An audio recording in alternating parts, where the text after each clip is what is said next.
Lamang Angelo, Buhay Bola Filipino Mixtape. Nandito tayo ngayon sa Antipolo. Ah, sir, Lamang, sir, pwede bang kunin ko yung at least isang minuto nyo lang para at least matanong kayo kung ano pa ang inyong buhay, bola at higit pa. Okay. Ayan, Ayan. salamat sa iyo sir sa pag-imbita. Pero ayun nga, ako muna si Christian Lisolteo, ako may-ari ng Pro Sneakers. So, bago ko 'to na-start, dati rin ako nagninegosyo. Marami na akong negosyo at hilig ko talaga ang pagba-basketball simula nung bata pa lang ako. Marami na akong mga pangarap noon, isa na rin yung pagiging basketball player, pero hindi yun ibinigay sa akin ng Panginoon.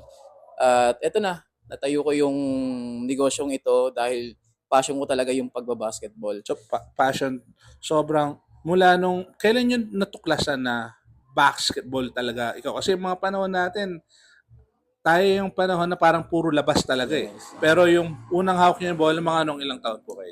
Siguro mga 13 years old ako noon. 13 years old. Ever since ba, nasubukan niyo ba mag-go sa varsity o pinangarap niyo mas mag-pro player? Hindi ko naranasan mag-ano sa varsity, pero lumalaban na rin kami dati sa mga barangay-barangay lang. Ayan, pero hindi tayo pinalad na makapaglaro bilang varsity. Ano yung pinakamataas na paglalaro sa basketball na masabi mo na inabot mo? Barangay league lang. Barangay League. Pero ano yung mismong pinakamataas na nakuha mong reward dahil sa pagbabasketball? Ayan. So, siguro mga around 2012 nag-champion kami. At yun nga lang, hindi ako nag-MVP. Yung kuya ko yung nag-MVP. Nagbigay ka, pero Oo. ikaw ang dahilan kaya bakit MVP ang kuya mo. Yes. Oo. Oh. Si Pro Sneaker, kailan po siya natayo? Natayo ang Pro Sneakers 2021 at hindi siya ganito. Yung binebenta namin noon is mga imitation lang, mga fake. And then, syempre, pag fake, prone talaga sa raid yan. Kaya, after po ng 3 years ago, o after ng 3 years, doon ko nalaman na hindi siya pang long term talaga. Why sudden change? Dahil kasi, panigurado, madami branch nyo. Like a Yes, long time, I yes, was yes. following, checking on your page. Yes. Ang dami yung branches. Why sudden change from OEM going to selling Original. originals? Yun nga, nabanggit ko kanina, hindi siya pang long term kasi pwedeng isang araw pwede kaming ma-raid eh. Kaya sabi ko, why not magtayo kami ng sarili naming brand? Actually, nakapag-create na kami ng sariling brand namin, which is Pro Sneakers talaga yung sapatos. At hoping na yun ay ma-release namin this year. Oh, so it's a Filipino brand. Yes, Filipino brand. Wow, so that's something. Boss, pwede bang matanong, ano yung pinakamataas na sales mo for, please kaya, Okay lang ba? ballpark lang, ballpark. Wala bang mga ano dyan, BIR dyan? Hindi, ballpark lang. Ano yung parang ballpark na parang, or ano yung pinakamaraming, bilang na lang, bilang ng ano. Okay. Last year dun sa dati naming business, which is Pro Sneakers pa rin naman, kasi nga lang mga OOM din, nag-average kami sa isang araw 300,000. Grabe. On ano. Pero, that's on a daily basis. Yes, daily basis. Gross sale yun, gross sale. Siyempre, dahil kasi, seeing paano ang mag-promote si Pro Sneakers, ikaw ba naman papuntay mo sa Stratos TV dito? Papuntay mo si Reaper, siyempre. Di ba? Pero giving away shoes at parang minsan, you're doing a lot for the community. Yes. And gaano ka-importante sa isang negosyo na mag-give back sa community? Napakalaking bagay po yun. No? Napaka-importante po yun. Kasi doon nakikita ng isang tao, isang customer, which is mahilig din sa basketball, na nakaka-relate kami sa kanila. Hindi lang kami yung benta ng benta. Malaking tulong yun na naaabot din namin yung mga community namin, yung mga mahihilig sa basketball, para at least nalalaman nila na itong negosyong ito ay hindi lang negosyo. Bagkus para makatulong din sa mga pangarap nila. Kaya nga tinayo namin yung Kain Tulog Laro na t-shirt. Kasi it represent na kapag ka sinabing kain para sa lakas at energy mo sa court, tulog para sa pahinga at recover mo para sa next game, and laro naman para sa passion mo, para sa lahat ng pagod, pawis at dedikasyon para sa basketball. Wow, grabe yun. Grabing ah advice para sa isang Yes. mga manlalaro at mga gusto.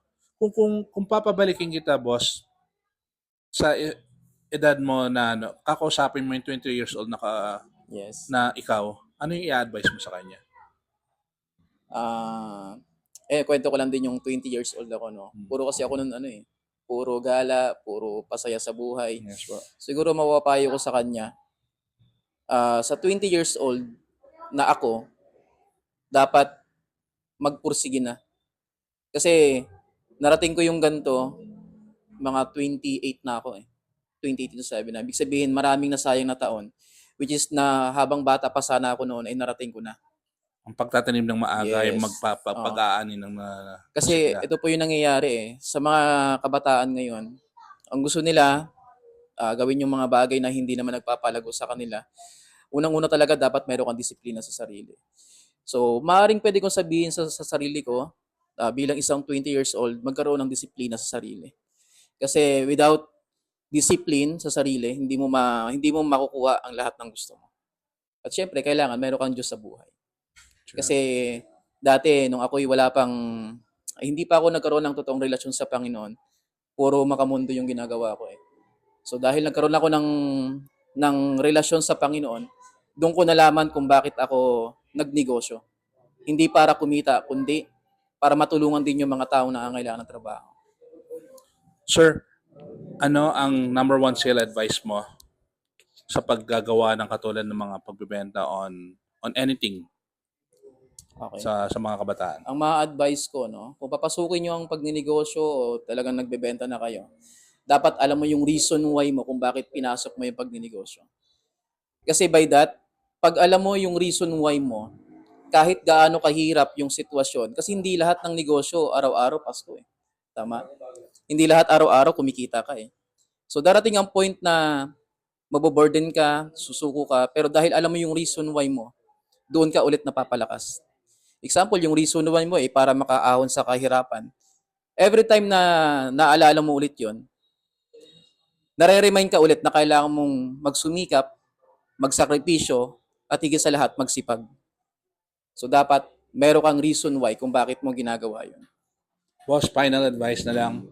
Dahil ito ay isang buhay bola. Ano ang yung advice sa mga naglalaro, players, coaches, na ang puso nila ay nasa buhay bola? Ano pa ang higit nandoon na pwede nilang makita at maging katulad mo? Okay. So, ang maibibigay ko na motivation message, siguro gawin nila iyon na merong kasiyahan at kagalakan sa puso. Kasi pag wala iyon, yung parang napipilitan ka lang, yung tipong bumabawang ka na lang na, bakit ko ba ginagawa to? So, dapat samahan natin. Every time na mayroon tayong ginagawa, dapat samahan natin yan na merong kasiyahan sa puso. Kasi by that, kapag yung lahat ng ginagawa mo ay merong saya, doon namomotivate ka. Doon nagtutuloy-tuloy ka.